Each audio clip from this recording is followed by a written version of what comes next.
You don't want to get to like whatever age and think, I didn't do that. And like, why? Why didn't I do that? Like, what? I was too scared someone seeing me in a leotard, or I was too scared I'd be bad at. Like, those are the things that are going to happen. Someone is going to see you in a leotard. You are going to be bad at it. I feel like anxiety is so rooted in like things that might happen. So it's like, well, they are going to happen. Like, if you've never danced before, you're going to be bad at it. So is everyone else. Just go and do it. Hey dancers, welcome to the show. I'm Julie and I'm your host today on this episode of Broche Banter. I both own and teach at Broche Ballet, a virtual ballet school just for adults. Join us as we explore all things adult ballet. Today on the show, I chat with Kat all the way from Tasmania in Australia. She started ballet just a few weeks before lockdown. She's also a writer and an illustrator, and so we discuss the similarities and differences between how one learns those artistic pursuits and how she's learning ballet. She also provides a fun look into the experience of a beginner, so whether it's been a while since you had to even think about pointing your toes, or if you still can't remember to point them, you will enjoy her fresh perspective on the ballet world. Enjoy! Before we get to the show, let's take our broche bite. On this segment, we'll talk about bite-sized ballet tidbits to give you something to chew on while you listen. Today, let's talk about allonger. Allonger means to elongate, and it is spelled A-L-L-O-N-G-E with an accent. An allonger could refer to a port-de-bras or to a leg in attitude. Allonger can come from elongating the curved arm positions, such as low fifth or en bas, first or fifth en avant, or high fifth or en haut. You could also allonger your legs and arms together from attitude en haut to arabesque allongé. Now onto the show. Welcome to the show, Kat. I'm so excited to get to chat with you today. Thank you. Thanks for having me. So where are you calling me from today? I'm in Tasmania, so right down the bottom of Australia, which is quite far away. That is quite far away. And we were just talking before this that it is Friday night for me and it is Saturday morning for you. Yeah. It is. It's a really nice day here. When I checked the weather last night, it said it was going to be really horrible and like 13 degrees Celsius and raining, and it's actually really sunny and nice. So hopefully it stays like this. Well, that's great news for a weekend. Yes, exactly. What's happening there in Australia with COVID? Are you guys closed? Are you guys open? What's going on there? It's a really weird situation because Tassie, where I live, is an island. So we've had since we went into lockdown for 6 weeks over March and April, and then since then our borders have been closed to anyone that's not an essential worker or returning for family. But we haven't had a case since June, I think. Down here, the rest of Australia, not so great, but yeah, down here it's been really good. So they're hoping to be able to open up our borders for at least interstate travel in, I think, October, which will be good. I think it'll probably mean that we do get a few more cases because they probably won't be able to control that too much. But it's definitely, most of my family's on the mainland, and my sister's just moved to the ACT. So having to be able to have her come home for Christmas and stuff would be really good. But yeah, it's a weird time. Weird. Is your local dance studio open? Yes, they did open again. So we were closed basically for all of our school term 2, which is from April to June. Then we were open for a couple of weeks, and then it was holidays again. So we reopened properly in July. But this is the last week of this term, so then we'll have another 2 weeks off. I see. Awesome. And what season is it there?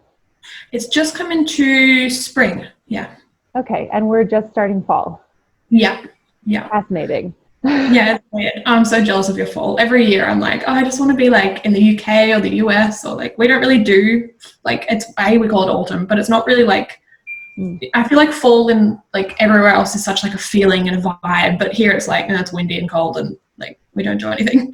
We don't really do Halloween, and we don't do pumpkin spice, and I'm oh, no Halloween.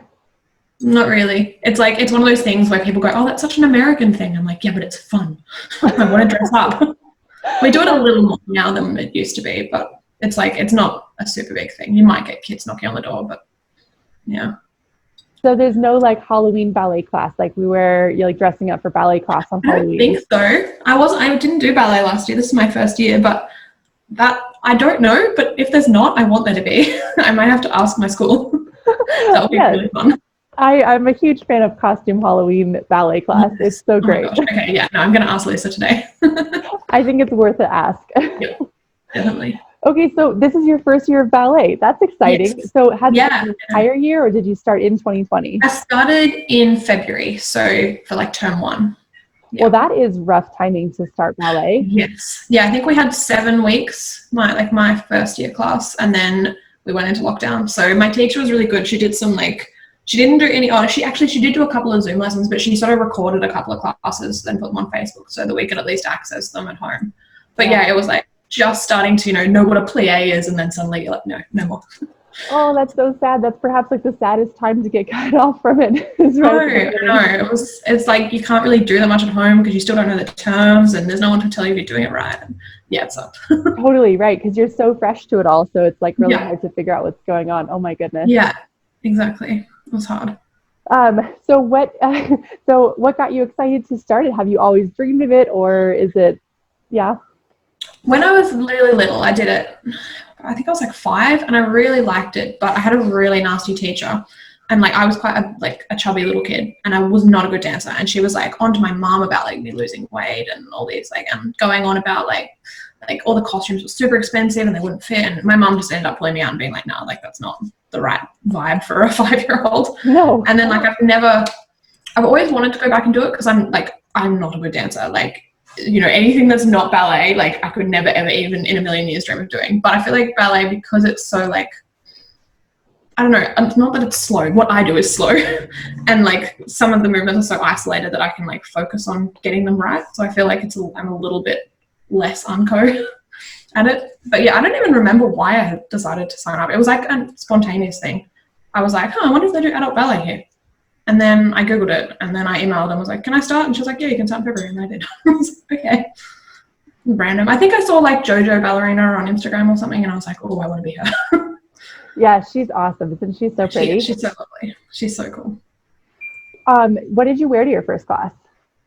I wore a leotard, and I was the only one, and I was so psyched up to do it, and then I was really nervous, and because I didn't own any ballet tights yet, but I had Aloe Yoga brand, like kind of flesh colored leggings. So I wore those, and I went to Kmart. I don't know if you guys have Kmart, but like cheap Walmart. Kmart, yeah. Mm-hmm. Yeah. And I bought it wasn't a leotard, but it was like a bodysuit, like a black sleeveless bodysuit. And I wore that, and I bought a like $10 skirt off eBay, and I wore all that and my ballet slippers. And everyone else there was wearing like jumpers and tights or like, just workout gear. And I was like, but everyone wears ballet stuff now. So I've converted them all. That's awesome. And jumper is a sweater, right? Yes. Okay. Yeah, sorry. It's confusing. Okay. I know. I had an Australian coworker once, and he was always like, I'm going to wear my jumper soon. And I'm like, what? You wear jumpers? Fascinating. I know, sweater. I was like, oh, okay, sweater. Got it. Yeah. See, we do say sweater sometimes, but a sweater is like, it's really weird. Sometimes a sweater means more like a knitted thing, and sometimes a sweater is more like a jersey material that you'd wear like to the gym, but like everything is a jumper. It's like you could have a knitted jumper or a gym jumper, but it's really weird. So like a hoodie, would that also be a jumper? Yes, but we do call them hoodies as well. Okay. Or like a hooded jumper. Yeah, it's super weird. It's always so funny to get the different feel of the lingo. Yes. Oh my gosh. Yeah. Especially I feel like Australian, even throughout the different states in Australia, we say like really different things. It's weird. So when I'm viewing Australia from where I'm sitting here in the middle of the United States, it looks like an adult ballet mecca. It looks like adult ballet everywhere. It looks like so welcoming and inclusive, and just like studios everywhere. Is that true, or is that just how Instagram looks? I think on the mainland, so like, Sydney, Melbourne, kind of that area, I think, yes. Down here, as far as I know, there's only 2. So there's Felicity Ryan Ballet, which is where I go, and then there's another one that I can't remember the name of that's also down south. I don't know if there's anywhere up north in Tassie, but I haven't heard of anything. It's like I haven't met any other like Tassie ballerinas on Instagram or anything, but only like the girls I go to class with. But I know like in Sydney and Melbourne, I think it's a lot bigger, and their studios look amazing. Like I love our studio, but it's like a little like, we were in a warehouse for a while. Now we're in like kind of basement-y sort of like bottom floor. And like, it's nice, but it's not the like gold, beautiful, like mirrored, like we do have mirrors, but they're not gold. Totally. Oh, yeah. Nothing like a big grand studio. Yeah. Like there's nothing like that here. I'm like, oh, that'd be amazing. But I mean, that was a job. So now that you've gotten your feet wet in it, what are you the most excited about in your impending ballet journey?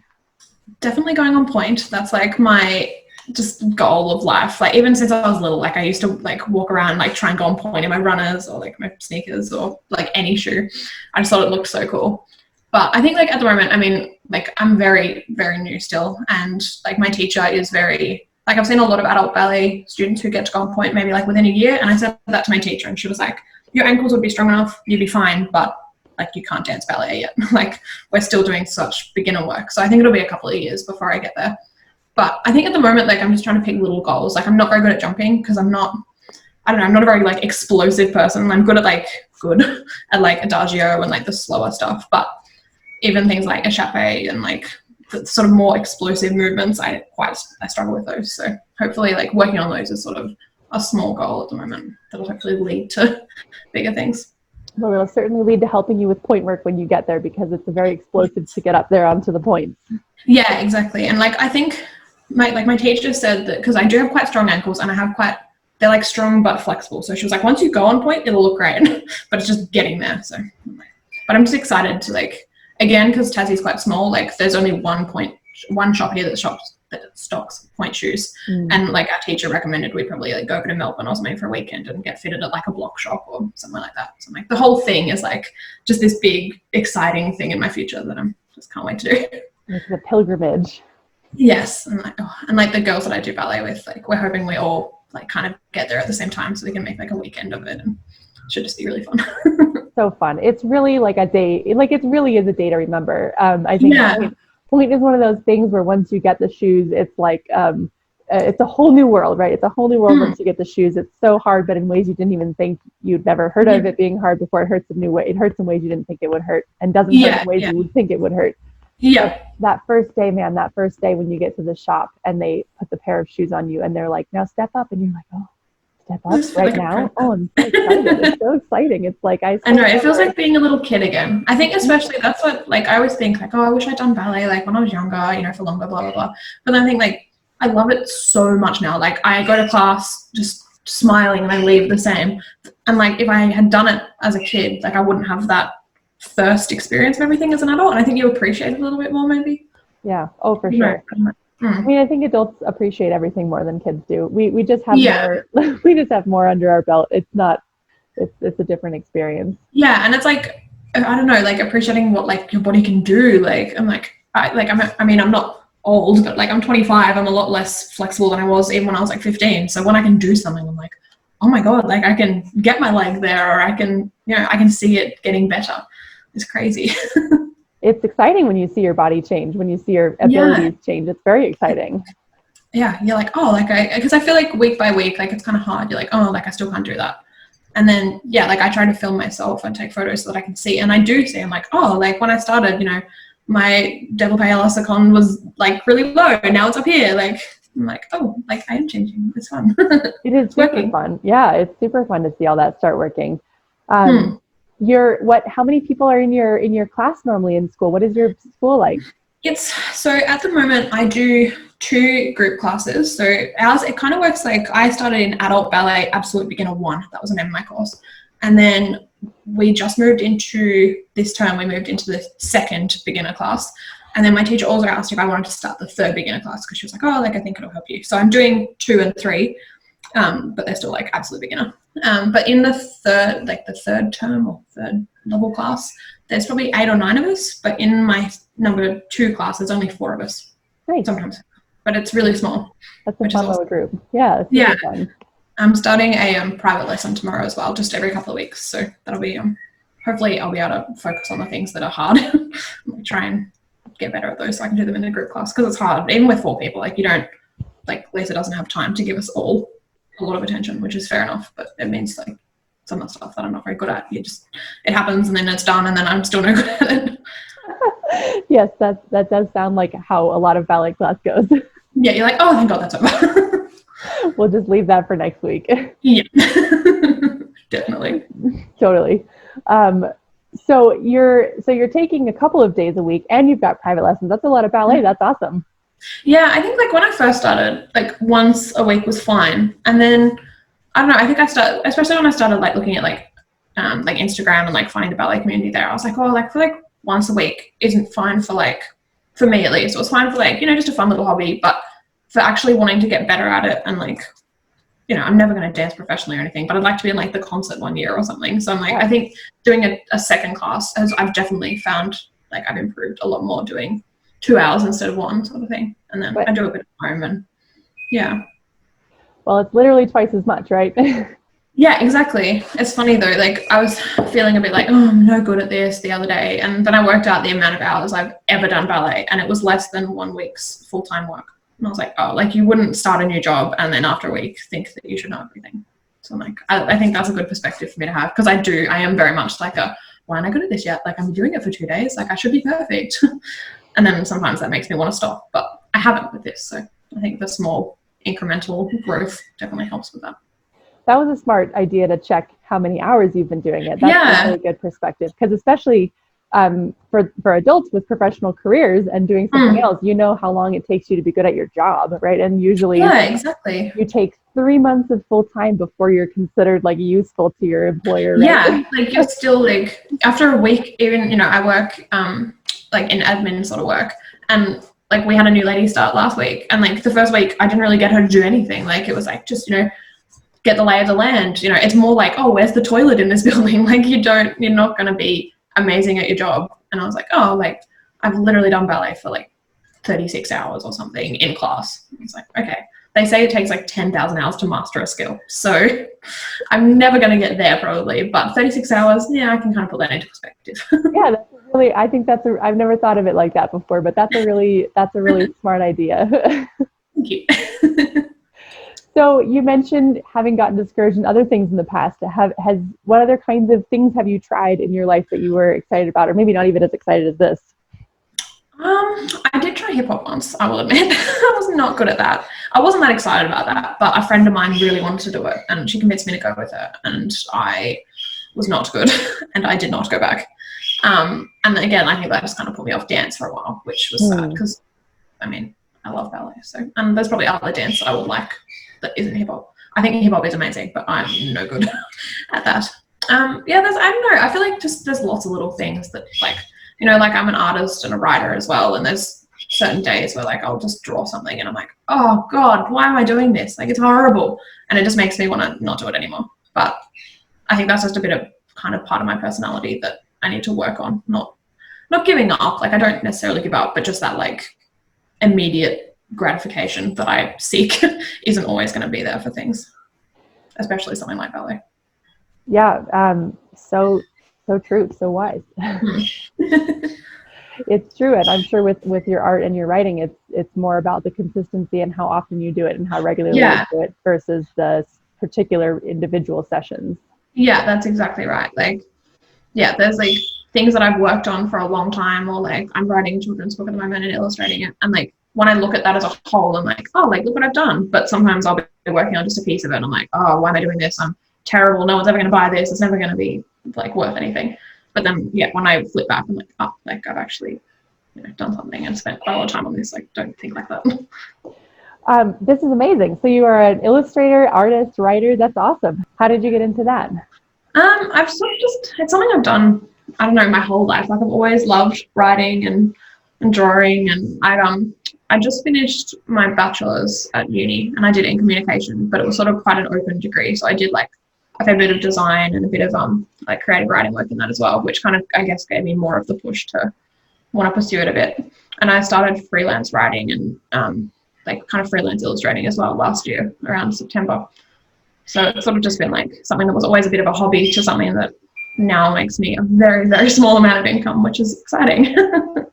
That little bit makes a difference. It does. And it kind of helps put like faith in what you're doing too. Like if someone wants to pay for, you know, a portrait that I've done, it's like, oh, like maybe it is okay. Like maybe I haven't done a bad job. Well, how long did it take you? I guess you've been drawing for a very long time before that started happening. Yeah, true. Yeah. I've been, you know, I started drawing when I could hold a pen, really. Wow. And sort of off from there. And same with writing. Like I've got like books that I wrote when I was in like, kinder and grade 1 and like these, handwritten stories and illustrate, like they're awful, like they're, 7-year-olds done them, but it's kind of fun to look back and be like, oh, like I always wanted to do this. Wow, that's an amazing passion to have in your life. Yeah, it's something, I guess it's one of those things I never really I don't think about that often because it's just something I do. And like my sister's the same, like she's writing a book at the moment as well, and she's, a really good illustrator, and like it's just, I guess my parents always encouraged us to be creative. So it's sort of like, even though both of us were quite like good at school and quite academic as well in our own ways, like the creative side was something that was always there when that was too hard to sort of focus on. So it's never really been like I don't know, like it is a passion, but it's just kind of like part of my personality, I guess, as well. Like it's just something I do. Well, I think it's amazing. Thank you. So when you think about like so you've got so many creative endeavors that you do, writing, illustrating, and now ballet as well. Does ballet feel like the similar process as those things to you, or is it totally different because you're at a totally different place in it, or how are those related or not related? It does. Like it definitely, it's almost, I don't know, it's hard. Like I feel like ballet, like it is part of my personality now, but it's still fresh and exciting and new. Whereas like sometimes I'm like, I need to work on a drawing or I need to work on a piece I'm writing. And like, I love doing that still, but it's almost like a little bit of work now. Whereas like ballet just never feels like work. Like I could go to 8 ballet classes a week, and I mean, that probably would get old eventually, but at the moment, like that would be amazing. But I feel like it makes me feel like a kid again, I think. Like when you're learning, I can remember learning, getting those how to draw books and learning how to draw faces and things. And it kind of feels like that. So I guess, yeah, it does feel like the same, but at an earlier stage. Yeah, it so does. But it's different because you're an adult, right? So it's a different sense in that you have other things that you've already done all that process with, and now you have this one where you kind of get to start over on it. It's like, definitely. I think it helps too, knowing that, like, reminding myself and seeing, work that I did when I was a kid, and, the work that I can do now, and thinking of it kind of in terms of ballet when I do get a bit down, or I think like, oh, like, I should be better at this. The other girls in my class are like, I'm really good at jumps and I'm terrible. And then I think, well, like I will get better, and I know I will get better. It just will take a little while. But there's proof in the pudding, I've seen myself get better at other things. I know that I can, but it takes time. Patience. Yes, I do not have much of that. Patience is one of, I guess that's why they call it a virtue, but it's one of the very, very hard things to acquire, I think.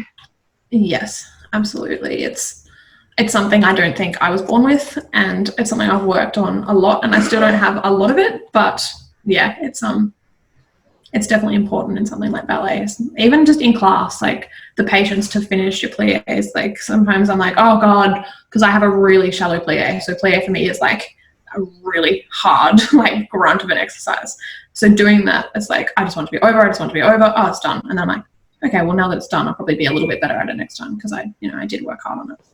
Yeah, right. Just being willing to go through the process. Yeah, exactly. Right. So I'm always fascinated to learn how other things are taught, like how languages are taught, how everything is taught in comparison with how we teach ballet.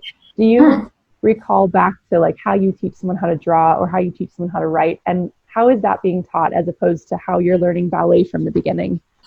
Do you mean like how I learned to draw, or how I would teach someone now? Or maybe either, whichever one you maybe have more perspective on or more interested in talking about. I think, I don't know. I mean, drawing a ballet, I feel like there's some similarities there. Because like especially when I was learning to draw, like copying was, like I've always been really good at copying. Like I didn't necessarily have my own style for a long time, but you gave me a picture of your cat, I could draw your cat. Even as like a younger kid, I could draw something that looked at least vaguely like the cat. And I feel like ballet is kind of similar in like, when I'm like, oh, I can't do like attitude, like I find a photo of it and I'll be like, okay, well, her leg's there, and I'll look at the photo and I'll like, it's not how I'm actually going to do the thing in the end, but I'll stand there and work out how it feels, I guess. And I guess that is kind of like drawing, like, even looking at like a famous artist's work, if you can copy that, you still learn the skills from it. It's not stealing the methods, it's learning them. So I guess it's similar with ballet. Like you watch a video or you look at a photo and they know how to do it. How are they doing it? and then you can kind of find your own path to it, I guess, whether it's 100% correct or if it's just your own little variation on something, which I do quite a lot. Wow, that's fascinating. So I guess maybe there's two ways that we can learn ballet and that we learn and teach ballet in the beginning, which is number one, follow along, right? Like follow along or copy the person in front of you, or like you can copy a picture. And then number two is like, you know, when you get further into it, maybe the more detailed step by step, like now engage this muscle, now engage this muscle, now engage that muscle. And then I guess that would be more like those drawing books where it's like step one, draw one circle. Step two, draw the triangles for the ears. Yeah, exactly. It's kind of like you have to know the little foundations first, because, you know, even if, you know, it's all well and good for me to say like, oh, here, you know, draw the circle, draw the triangle. And like, if you have some knowledge of how things come together, you can do that. But if you've never picked up a pencil in your life, you're going to be like, well, how is a circle and a triangle going to turn into a cat? Like, you don't know how that's going to. You need to see someone do the end bit first, I think. Well, that's kind of how it works for me. Yeah, I took drawing in college and was no good. I mean, I learned to get better over time, and I didn't actually know that drawing was a skill you could learn. I just thought there was people who were good at drawing. People who learn, yeah. Right, because you just, by the time you get to be 20, the people who have been drawing since they were 5, right? Like, as you said, you've been drawing since you're 5. You have 15 years of practice when I'm starting at 0, right? So I assume that, exactly.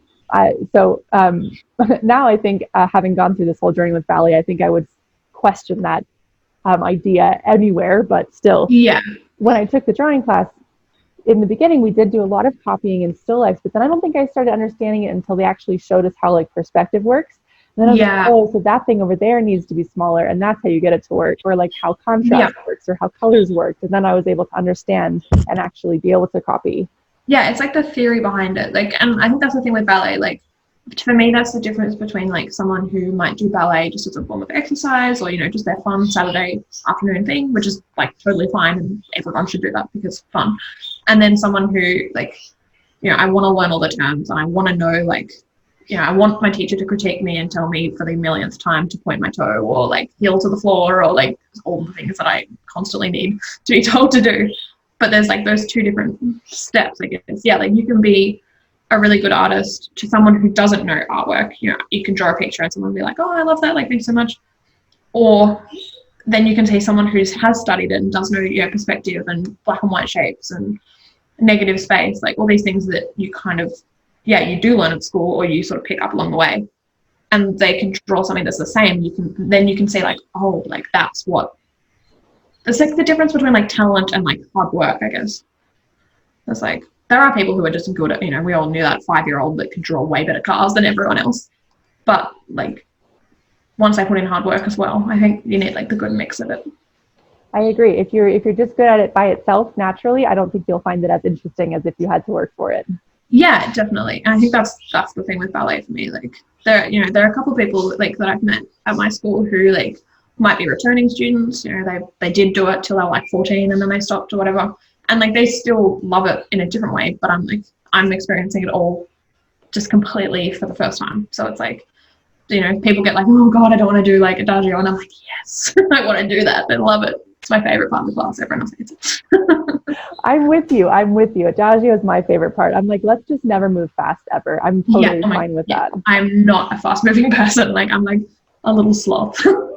I'm the same way. It takes a lot to get this body moving quick. Yeah. Not my favorite. There's people in my class. There's this really tall guy in my Wednesday class, and he's so funny, and like he loves ballet, and he's so bouncy. Like his jumps are so high, and I'm like, how do you do that? I can get I don't have time to point my toes. I don't get off the floor. Like, I'm just gonna go over here and just do my aerobics. Thanks, bye. Yeah, that's always so fun to see other people who have like a totally opposite skill set. Yeah, it was like, we were talking in class the other day about how like, although there's like this, people think there's this perfect ballet body, like there isn't. And even like my teacher who like, she does professionally, she went to ballet school and stuff, like she like still struggles. She has the same thing as I do, like hypermobile knees, so she can't fully close into first, which I can't either. And she still sickles like on her right foot. And there's all these little things that you think like, you'd think that, you know, she's perfect and she could do everything, but it's like, no, you just kind of work your own way around your body.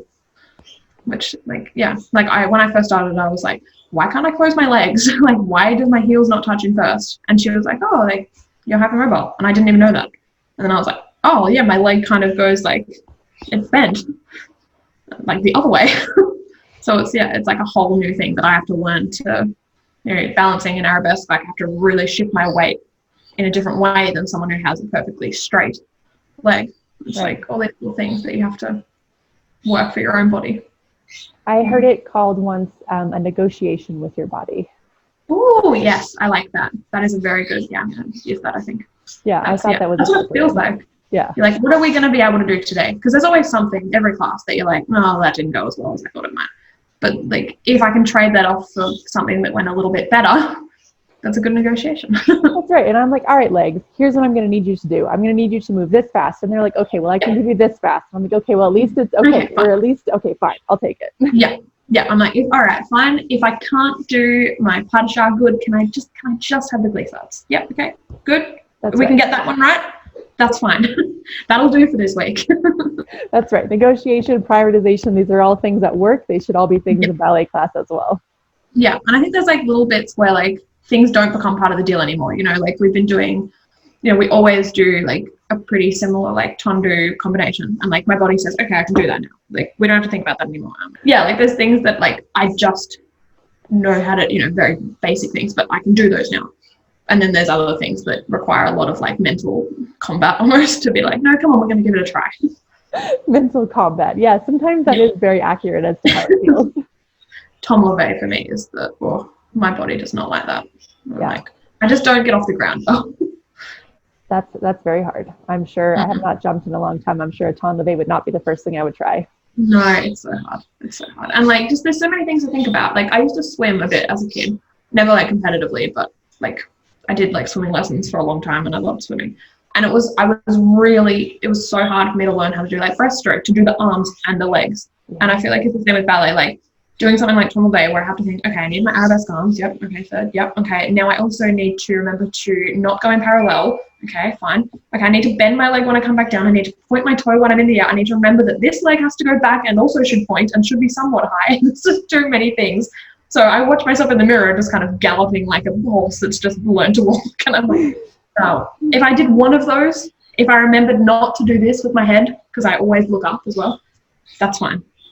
If I can just get one of them consistently, tick one off at a time. That's right. The checklist is never ending. And the problem is once you check one of them off, your teacher's like, oh, you get it. Let me put something new on your checklist. Yeah. Yeah, that's what my teacher said a couple of weeks ago. She was like, that is a good thing because it means you're slowly getting better, but I will always find things to critique you on because there's just ballet, like you're never going to be perfect at ballet. No one ever is. Like, okay. That's actually something that's often really, really challenging for people who are new to ballet because it is so critical. Like everything in ballet is so critical. And I mean, I think in the adult community, generally the teachers are just super supportive about it. Yeah. Still, you're maybe not used to every single thing being nitpicked. Like ad nauseum, right? Maybe at work, that's not quite, at work, you don't quite get nitpicked all day long, right? It's like, you get some feedback here and there, but it's not every single thing. Yeah, you can kind of fly under the radar a little bit. Right. There's none of that really in ballet class, maybe in a big group, but certainly not in 5 to 9. No. I know, it's one of those, like my teacher's constantly telling me like, play a cat, play a cat, play a cat. And she knows like that I can't go any further, but it's that reminder of like, just be aware of it and like, it will get better, but I need to push it that little bit further every time. And she always says at the end, like, oh, sorry, I feel like a broken record. I'm like, no, but if you don't remind me, I'll think that I've got it. Or I'll think that you've given up on me. That's even worse. Like, I want to get better. And, it's a good reminder to, like, keep trying. Does it ever discourage you to get that much feedback in the beginning? A little bit. I think it was more like, it was surprising some of the things that other people could just do that I couldn't do. Like when we did our first players and like my teacher was like, oh, like you need to go down a bit further. And I was like, oh, I literally can't. Like my legs will not bend anymore. That kind of thing was like, oh, like why can't I do, like we're all the same level. Why can't I do that? But then there's things, like I have a really flexible ankle, so I can point my feet pretty much without even pointing. And other people, have like flat feet and can't do that. So it's kind of like, like I was a little bit like, no, I can't do that, but I can do this, so it's okay. And but it does I do get annoyed about it. I'm like, why is that not getting better? But it probably is. I just can't see it yet. That's the thing. It's small progress. Yeah. The owner of the school has the same problem, and she said she just had to learn to use it basically. That's basically what it is, right? Whatever your body gives you is what you've got to work with. And I always say that our job is to figure out how to make ballet work for your body, whatever your body is. Like there is a negotiation process, right? We're trying to become more flexible, trying to improve our turnout, all that stuff.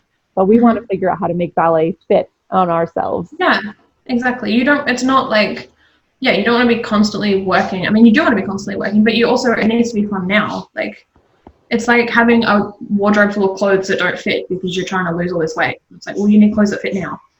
Doesn't matter what goals you have in the future, no matter, what you think you need to be, you need things that are fun now. And like if ballet's not fun, there's no point doing it for me. I love that analogy. That's so nice. You need clothes that fit you now. You need to enjoy it now, even though you want something else. Yeah, exactly. I feel like otherwise you're just going to be miserable and you may never reach that, end goal that you have on a pedestal, whatever that is. And then you've got nothing to show for it anyway. Like, I feel like, you kind of forget about it if you're having so much fun now. It doesn't matter what it's going to look like in 2 years, 5 years, 3 days. Like, it doesn't, you've got that. Well, at least I had fun kind of thing. Yeah, I love that. That's really, really sweet.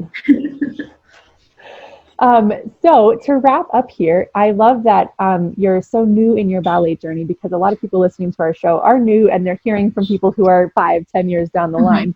So it's really great that you're so fresh in the process. What would be your final parting words for people who might be in your boat, let's say Kat from January, and kind of helping? What would you wish you had known, or what do you want to tell our new dancing listeners? I think, like, for me, there's a few things. Like, number one, like, if it's something you're thinking of doing, just do it. And, like, if there's a studio near you that has an option for, like, a trial class or, like, pay by the week kind of thing, because it can be expensive if you decide you don't like it. But I think, like, most of us, if there's something you've wanted to do for 10 years and you've never been able to do it, like, that you're going to love it. Like, you just are. So I think just do it is the main thing, and just get outside of the comfort zone. And, like, people at ballet are always really nice, and like you said, the teachers just are so excited that someone loves ballet, because they do too. And my other thing would be get the clothes, because you feel so much better and so much prettier and more graceful. And, like, when I put, I've got ballet in a couple of hours, and, like, I'll put my leotard on and I just feel like it doesn't matter if all my moves feel a bit wrong. I can look in the mirror and I'm like, oh, there's a ballerina. And I think, like, that's the other thing is, like, you're not, for me, like, I used to think, like, oh, like, I want to be a ballerina. Like, you do ballet, you're ballerina. You're already a ballerina. Doesn't matter if you're not very good at it. Like, you're a baby ballerina then, but you're a ballerina. I love that. I love it. That's cute. If you can't call yourself a ballerina, at least go for baby ballerina. Yeah, exactly. That's really, really sweet. I think that is some really nice advice, and it is very helpful to have something that reminds you that you are doing it, even if you're not perfect at it the first day. As you said, counting the hours, looking in the mirror and loving it, enjoying the moment of it, because it is a long journey. But if you've been wanting to do it for a long time, just having fun along the way is going to help you stick it out.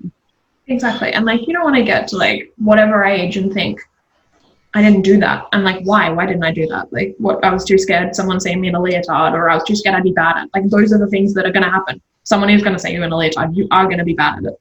Like, they're going to happen. So, like, then, I don't know, I'm not even anxious about those things anymore, because I'm like, I feel like anxiety is so rooted in, like, things that might happen. So it's like, well, they are going to happen. Like, if you've never danced before, you're going to be bad at it. So is everyone else. Just go and do it. But I mean, it's easier said than done, and it did take me a while to actually do that. So well, it's helpful to hear it from the other side, though, right? I think it is helpful to hear that it's not a what if, it's a it will be, and then if it is, what's the worst case? Like, let's say you are bad at it, or someone's using a leotard. What's the worst case scenario?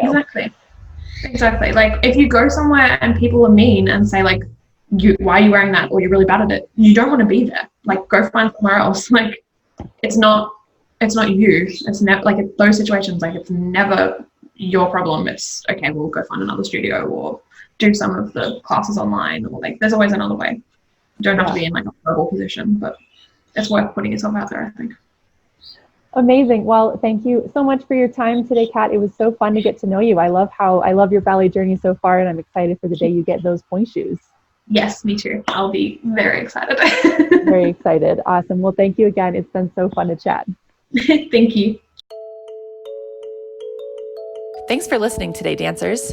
For more adult ballet, you can follow our studio on Instagram and Facebook at Broche Ballet. You can follow me on Instagram at Julie the Ballerina, or check out our blog and YouTube channels for more content. You can even dance with us in our online studio with daily live Zoom classes, private lessons, and our on-demand video library. Don't forget to have your story featured on our podcast. Email us at hello@brocheballet.com. I'm Julie Gill, and this was Broche Banter. Happy dancing!